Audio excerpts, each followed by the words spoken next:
I now appreciate that choral evensong, of course, is the ultimate liturgical experience. This is what really matters to me, as well as that the words are elevated by the music in some way.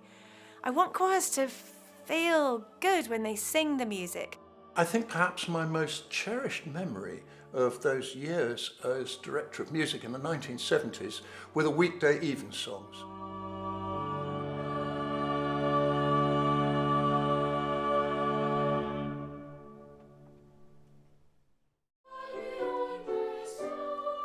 I have 22 boy choristers who I rehearse. And that sense of imbuing them with the tradition is so important. They'll be the people, in the future who hopefully will think seriously about taking over the reins from those of us going off the other end. Christopher Gray at Truro Cathedral asked me whether I would be interested in writing a set of evening canticles, Magnificat Nunc Dimittis, for Truro Cathedral Choir.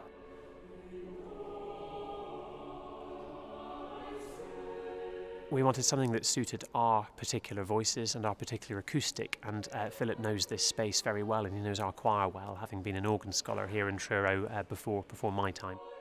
I said, how about I write a set of responses? And he said, great. And I actually really enjoyed the process, particularly the Lord's Prayer. Our Father, which art in heaven, hallowed be thy name. There's nothing like walking into a beautiful church building and the stillness and the spirituality of the atmosphere and hearing the music in that context. You've come off the high street.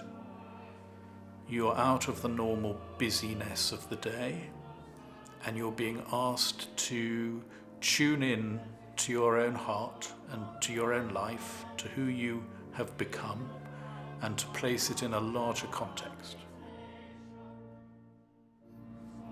I'm a very great believer in the power of evensong, the power of a service to be transformative to people. Just hearing the choir sing beautifully and being able to lead them and being able to sing the cantor parts to that service was my first experience of evensong, and it was overwhelming, really. It sort of blew me away. It was like unlocking a treasure box, I have to say, because here you were immersed in a whole culture of musical heritage and history, which of course was being added to all the time by fresh new compositions. Now it's 4 o'clock and time on Radio 3 for Choral Evensong. 4 o'clock now, though, so time on Radio 3 for Choral Evensong. And it's time now on Radio 3 and on BBC Sounds for Choral Evensong, which today comes live from Croydon Minster. The service opens now with an introit by Orlando Gibbons, Almighty and Everlasting God.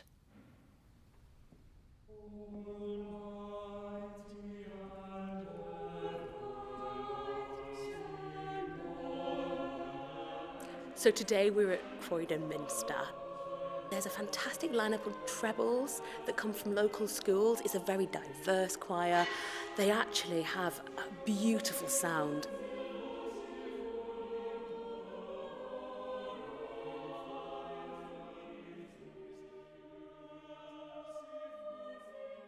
Then we have the introduction to the psalm, please.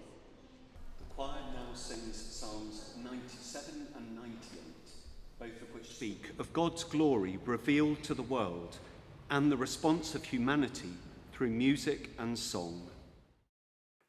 I realised that kind of singing in this choir, singing this type of music, the great works of Stanford, a great composer, Stanford and Howells, and many others, I realised that was a kind of soundtrack to my life.